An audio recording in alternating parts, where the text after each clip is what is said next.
Sixth reading 11. God then spoke to Moses from the cloud, saying, 12. I have heard the complaint of the Israelites. Speak to them and say, at dusk you will eat meat, and in the morning you will eat bread to satiety, and you will know that I am God, your God. Everyone then dispersed. 13. That evening, i.e., the late afternoon of Shabbat, the 15th of Iyar, 86 quails came up and covered the camp, and in the morning of the following day, Sunday, the 16th of Iyar, there was a layer of dew around the camp. 14. When the sun rose, and the layer of dew rose, behold, over the surface of the desert a thin substance that had been packed within the two layers of dew was exposed, as if the dew had been peeled back. It had a thin crust on top and was as fine as the frost on the ground. Underneath this was another layer of dew. 87. This substance was thus protected by dew both above and below. Although dew usually descends from the atmosphere onto the earth, here the dew miraculously rose from the ground.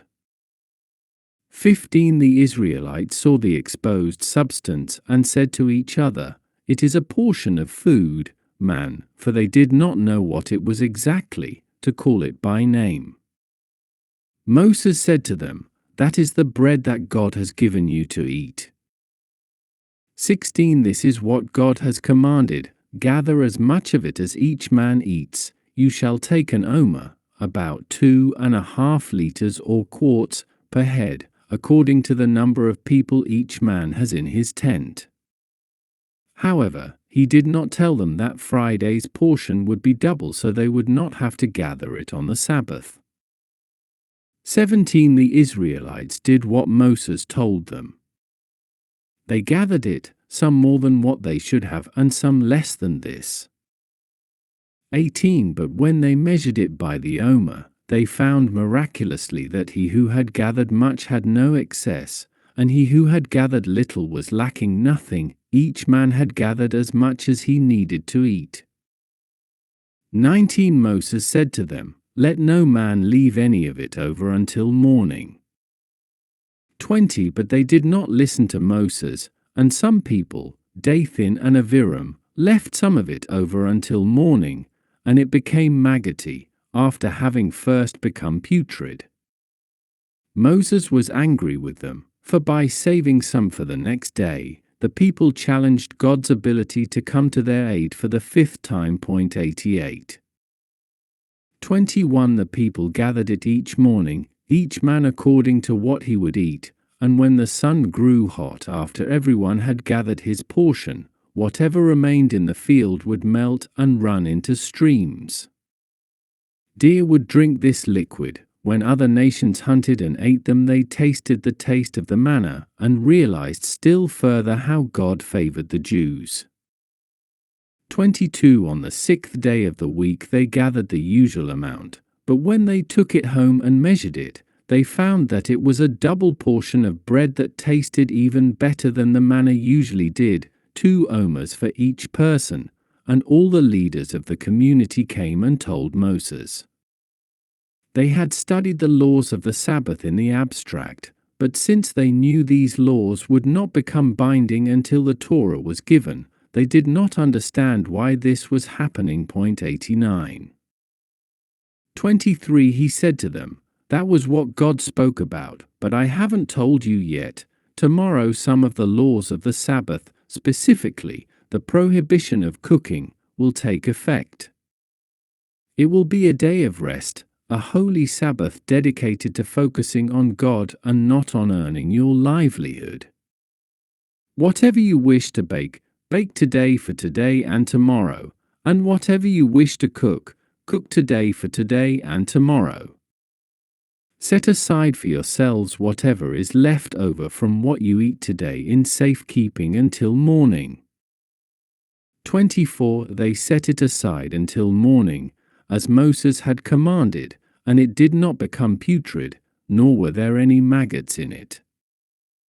25. Still, They asked Moses if they should go gathering today, as they had on the previous days. After all, the prohibition of carrying in the public domain on the Sabbath had not yet taken effect. 90 Moses said, "No, eat the remainder of what you prepared yesterday today." In the afternoon they asked again about gathering it. Moses said, "No, for today is a Sabbath unto God." He saw they were worried that the manna had stopped, so he said, "Although today you will not find it in the field, tomorrow it will resume falling and you will find it awaiting you once again. 6 days you shall gather it, but the seventh day is the Sabbath." And not only on the Sabbath, but on other days of rest on which God will command you not to work, there will be none as well. A double portion will descend on the day before. 27 Nonetheless, on the seventh day some of the people did go out to gather manna, but they found nothing. This was the sixth time the people challenged God's ability to come to their aid. 91. 28 God told Moses, "Some of the people did not believe that the manna would not fall on the Sabbath, and even you neglected to tell them about the Sabbath until they came to ask you about the double portion of manna. True, you were not technically required to convey my message before it became relevant, but you should have acted with more alacrity. 92 How long will all of you refuse to observe my commandments and my teachings, that is, to believe in me? True, only some of you did not believe, but the community does bear some degree of collective responsibility for not using its social tools to bolster all its members' faith." 29 Look, a miraculous double portion of manna falls on Friday. Clearly, it is God who has given you the Sabbath, and that is why on the sixth day He gives you food for 2 days. Therefore, every man shall remain where he is, let no man leave his place on the seventh day to gather manna. Here, God made an additional Sabbath law take effect, the prohibition of leaving a settled area and carrying objects out of it. 93 He told them, the maximum distance a person is allowed to walk outside any settled area on the Sabbath is 2,000 cubits. 94 If, for any reason, he finds himself in such an unsettled area on the Sabbath, he may move about only within a radius of 4 cubits. 30 So the people rested on the seventh day. 31 Once the manna had fallen for 7 days, and they had seen how, through it, God was taking the trouble to make their life easier and more delightful, including making it possible for them to rest from the pursuit of their livelihood altogether on the Sabbath, they were ready to name it. The house of Israel called the food manna.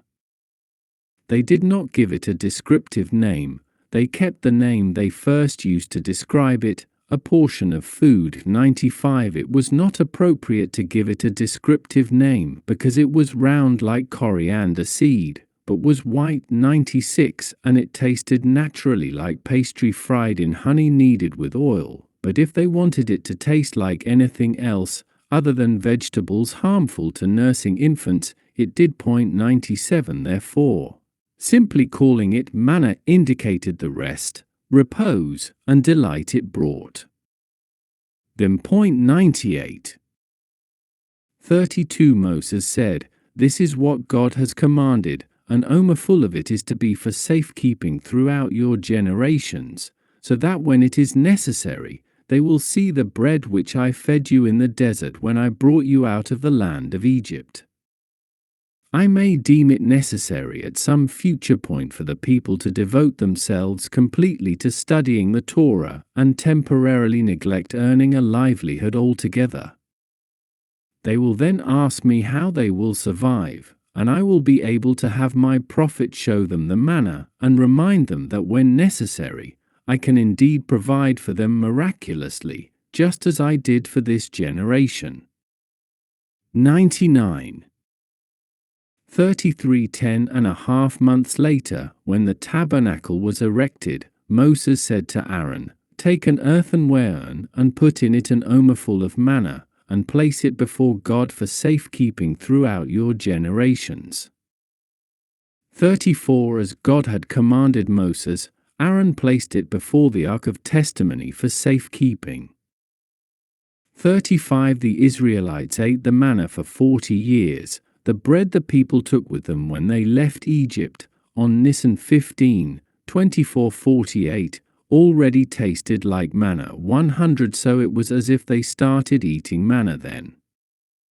The manna ceased to fall when Moses died, on Adar 7, 2489, but the supply they gathered that day lasted until Nisan 15, 2489, when they crossed the Jordan River, came to an inhabited land, and began to eat the produce of the land. 101 They ate the manna on the same day it fell, only until they came to the plains of Moab, at the edge of the land of Canaan, where Moses died.